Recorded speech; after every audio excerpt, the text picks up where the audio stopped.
Was I the only one who was like, what the hell? Like, controversy. So why continue to do it? It's not okay. What are we achieving by boycotting this?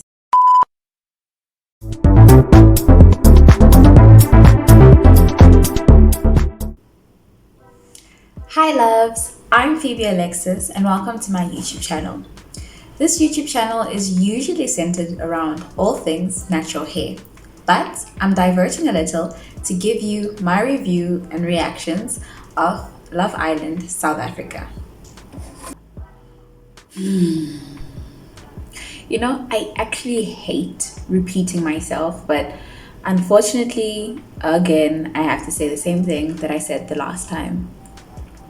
I have, it's not even secondhand embarrassment anymore. It's actually I can just call it embarrassment about how this show is being produced. Production. I'm gonna need you guys to call Real Housewives of Josie, Real Housewives of Durban, Come Dine With Me SA, Aboer Soeke Vrou, The Bachelor / Bachelorette South Africa, or even just AFDA. I'm pretty sure a first year, second year, third year, I don't know how many years you do in after student looking for an apprenticeship can edit and produce the show a lot better than what we're seeing. Like, the camera quality is terrible. The sound is awful. Like, it's just a mess. Like, get it together. And we can't even say that, oh, maybe it's just a South African thing, maybe it's low budget or whatever, because we have had other shows, like the shows that I've mentioned before, that are international shows, and the quality is not subpar.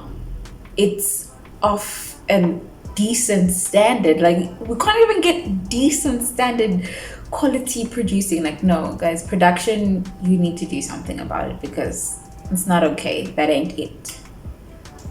So in this episode, we were introduced to a new girl, Sarah. I like this addition because she spoke to all the guys and was shaking the tables on all the relationships. I like that drama.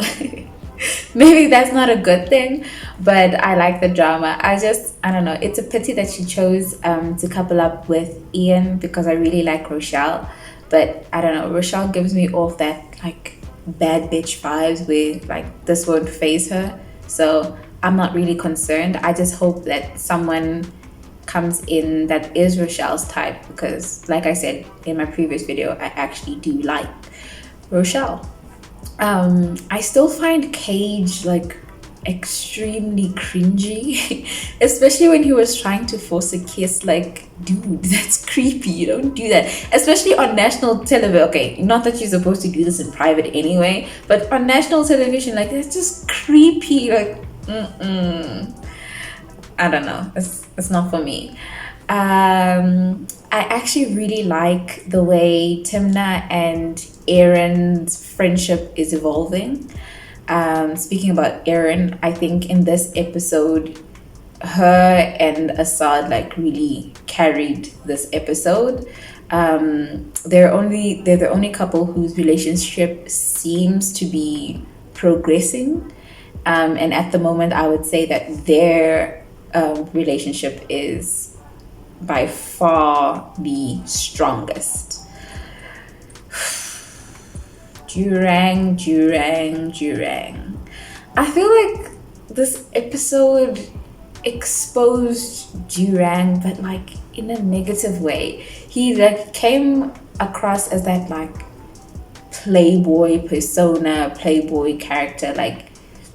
In this episode, it seems like Jurang is there to play a game, not necessarily there for love. And I mean, fair enough, it is Love Island. You do win money at the end of the show should you be a finalist, but dude, don't make it so obvious. I was like, no. And I was actually rooting for Jurang, but now I'm feeling like, Jurang, if only you knew that you're probably fumbling the bag, because still to this day, majority of people that are continuing to watch the show are watching it because of Timna and no one else. So if Jurang just plays his cards right, he could actually win this thing. But him being this like playboy, I don't know, it's just, don't fumble the bag, Jurang, do better. Who else? Oh, let's speak about Ian. Like, guys, I actually like Ian. I haven't forgotten about the Afrikaans though, but his personality is like, that's the type that I go for. So maybe that's why it is. But there's just something about Ian that I really like. But am I the only one who, like, when he said that he dated a girl that was in a secret relationship for like 7 years, I didn't know whether I wanted to slap him in the face or give him a hug. Because like, how do you do that? Like, how do you date a person who's been in a relationship for 7 years and not know about it? Like, huh? But then again, maybe I guess that shows like the sweetness to him. Like, it's not that oak that's like full of drama, or I don't know. It's like, maybe it's just he's too sweet to have noticed. I don't know. Like, shame. It's just like a puppy. It's gonna. What else? Oh, I like that Ian and Sarah. Sarah chose Ian to couple up with, because she says that they're polar opposites, and I think opposites do attract. So I'd like to see how that unfolds. I hope that they won't turn into that boring couple though. Like, but because there's such opposites, I think that they won't be boring. I'm hoping that they won't be boring, because I think after Aaron and Assad, Ian and Sarah seem to, I don't know, be my at least second favorite couple. So yeah, my favorite contestants, Timna and Rochelle. My favorite couple, Aaron and Assad, and then Ian and Sarah. They also introduced Xavier.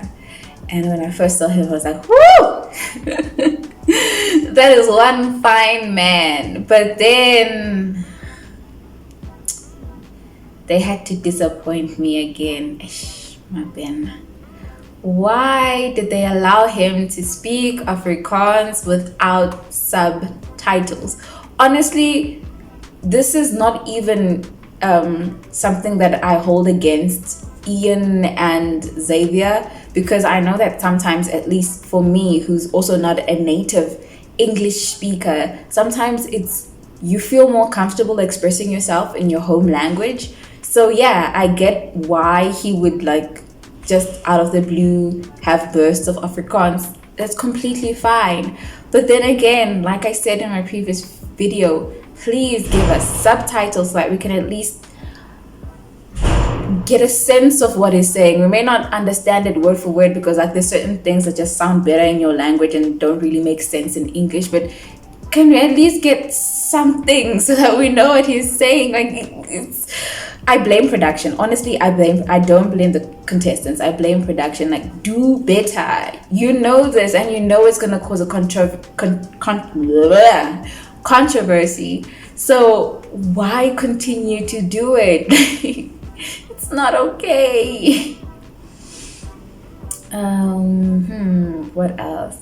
Ooh, this is something that I had to note down, that I had to speak about. When the narrator spoke about like his dead English teacher, was I the only one who was like,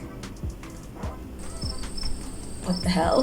Like, that was so awkward. Like, Mr. Narrator, I don't even know who you are, what your name is. I don't think they've even said who the narrator is, but yeah, can Love Island please tell us who the narrator is, or am I just the only one who doesn't know? I don't know. I haven't seen him anyway.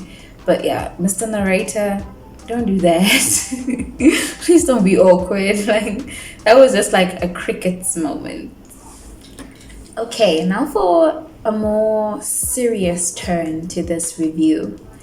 I've actually taken the time to read everyone's comments on my previous video, and I'm actually thankful that my video was, for the most part, received very well.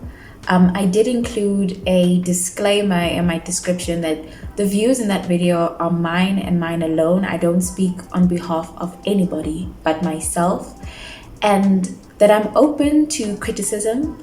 I am open to open dialogue. I am open to learning more about what your opinions are. So I'm glad that the people that did comment on my video commented and left such comments.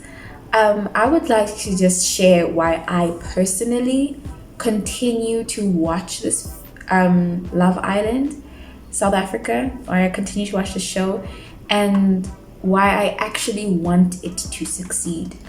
I think first and foremost, just the South African in me just wants it to succeed purely because it's Love Island South Africa. That alone is just, I think, my first major point and something that needs to be said.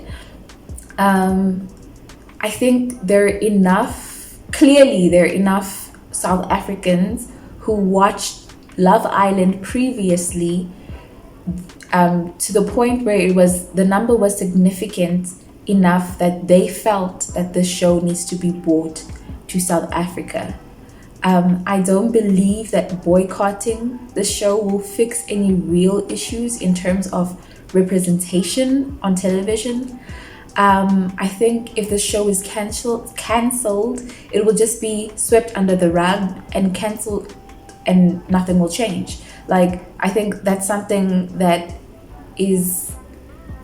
gets done a lot here in South Africa, is that we have this it's not a good thing, but we have this, I don't know, mantra, this saying, this, I don't know, inclination to whenever something happens, it happens, we complain about it, and then what happens? We move. No solution, no change, nothing. We just move. We continue. We even start to forget about the real issue.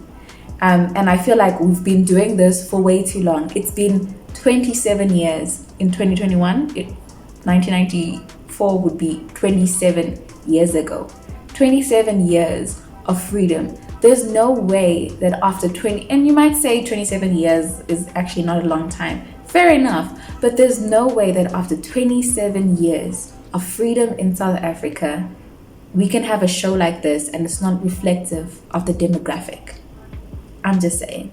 And then this is now speaking from not just the South African in me, but the African in me. A lot of these shows, the reason why they bring them to Africa is because they're popular in other places. And South Africans, or not just South Africans, a lot, or at least a significant amount of Africans tend to enjoy the show and tune in all the way from Africa. And they're like, since there's so many Africans wanting to watch this show that is in America or in UK or in Australia, maybe we should bring this show to Africa.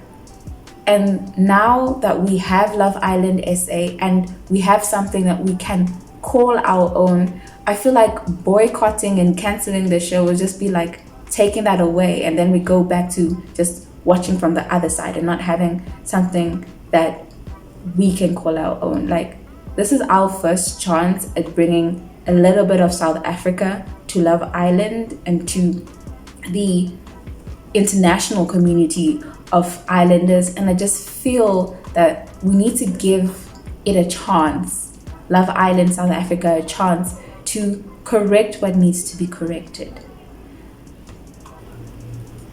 And then I raised the question to those of you who were in my comments or who gave me feedback on why are you watching the show? It should be boycotted. Okay, what are we achieving by boycotting this? Because what happens when you boycott and cancel a show, it's cancelled and no one ever speaks about it again. Why? Because it's cancelled. And then we would have achieved nothing. I'm just saying. But that's just my 2 cents. I thank all of you so much for watching, even the ones that give me, the 2 people who had the audacity, or 2 and more and counting. I don't know how many more people are going to dislike my previous video, who disliked the video. I thank you guys for watching too, because it made me look back and made me reflect, and I think that's something that everyone needs to do. I really value reflection. So I thank you all for watching and tuning in and continuing to watch. If you're not already subscribed to my channel, please do subscribe so that you don't miss any more of my videos, and I'll see you on the next one. Bye.